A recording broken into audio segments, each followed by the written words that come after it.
Okay, so what the heck is information about brokerage services? Well, we're going to break it down. It is one of the most important documents as a licensed real estate professional in Texas that we are obligated to share with every consumer at the time that we have our rather substantive, tough word to say, dialogue about real estate. That can be at an open house. That can be when you are on a listing appointment. That can be before you take a buyer out.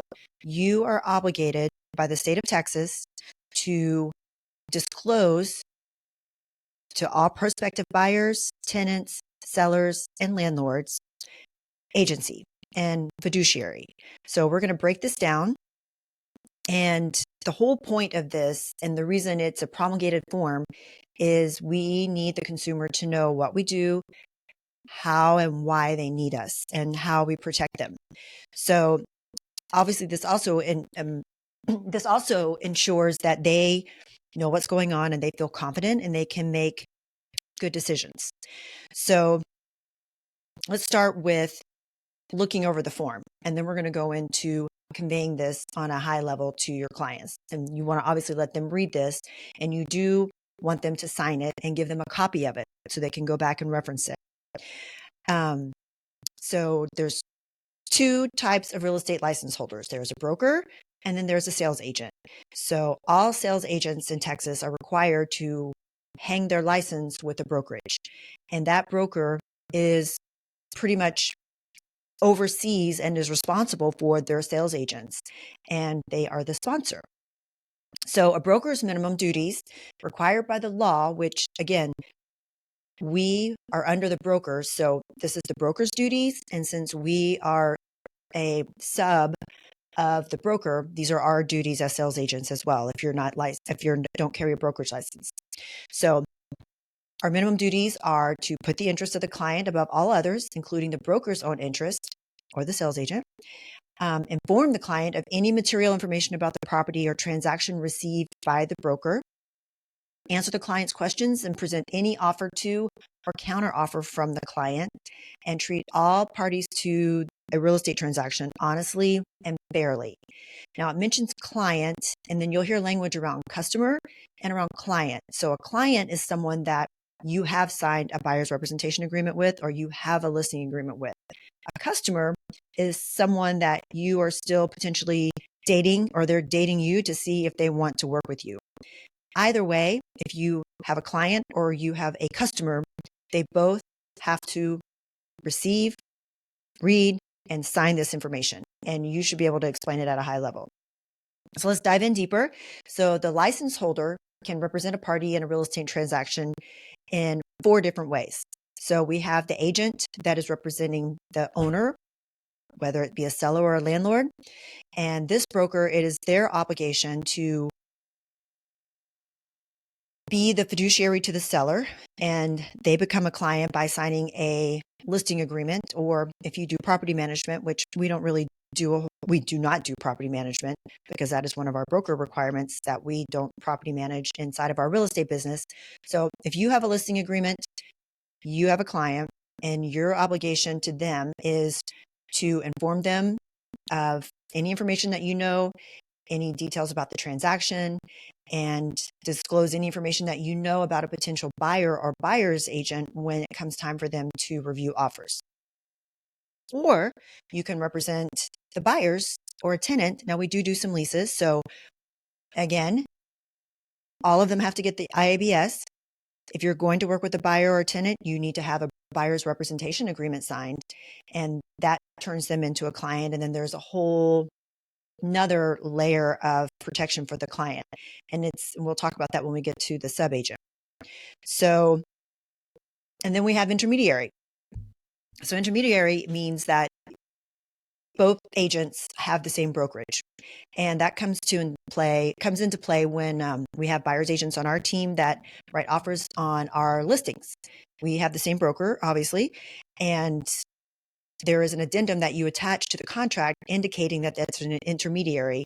And actually on the listing agreement, there's a spot too where the seller agrees to intermediary, understanding that the potential of another Keller Williams agent writing an offer on their property is pretty high considering Keller Williams started in Austin, Texas, and we have 180,000 agents worldwide.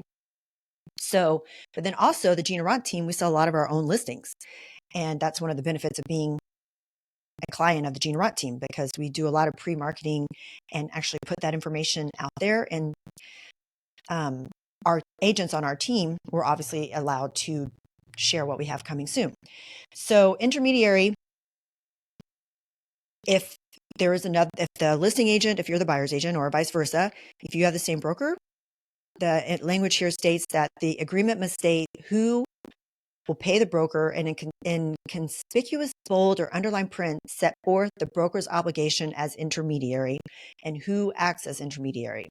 So the broker must still treat all parties to the transaction impartially and fairly, and may, with the written consent, appoint a different license holder associated with the brokerage to each party. So one to the owner/seller and one to the buyer, to communicate with, provide opinions and advice, and to carry out the instructions of each party to the transaction. So this is important because part of our job is communicating, providing our opinion and market data, and assist them in negotiations. And Texas, dual agency is not allowed. So, and truly, you can't actually really advise two parties without having a preference to either one. I can't think of the word I'm looking for, but obviously, in this situation, if you're an agent on the team, you're representing that buyer. They've already assigned. They already have their agent, so we don't need to assign anyone. However, if at some point you have a listing that a buyer raises their hand and indicates they want to make an offer on your listing, then at that point, we would need to appoint somebody else on the team to represent that buyer, or you can elect to help your buyer and have somebody else appoint someone else to be the fiduciary to the seller. So in an intermediary situation, at no point without written permission can the agents share what the owner will accept. If they would accept less than what they have listed, the buyer's agent cannot disclose if the buyer is prepared to pay higher than what the asking price was. Now, again, caveat there is without written permission. So there are times that a seller will let you share that they would come to X, or a buyer will let you share they will go up to Y. And that's part of the consultation and the conversation that you have when it's time to negotiate. And then, of course, confidentiality is very important. And this is the same as it would be if it wasn't intermediary. I mean, you would not disclose any information to the listing agent or the seller, and vice versa.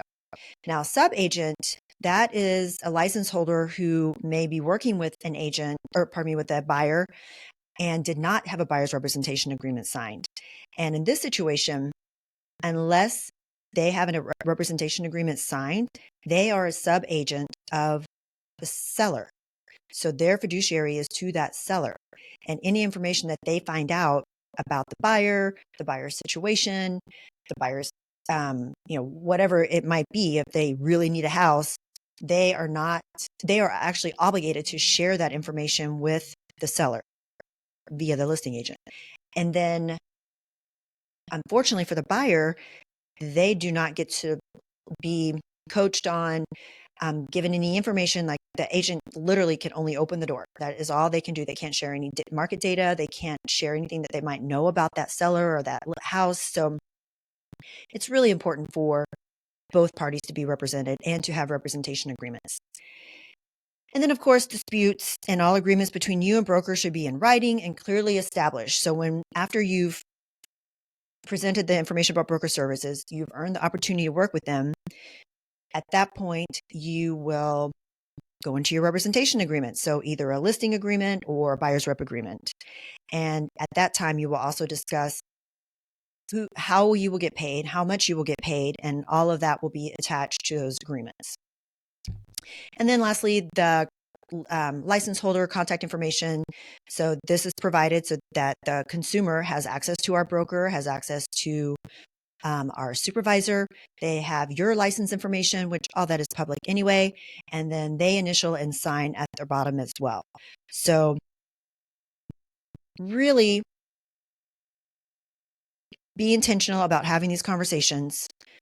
You must present this at the first substantive dialogue, which is the earliest practicable opportunity during a conversation.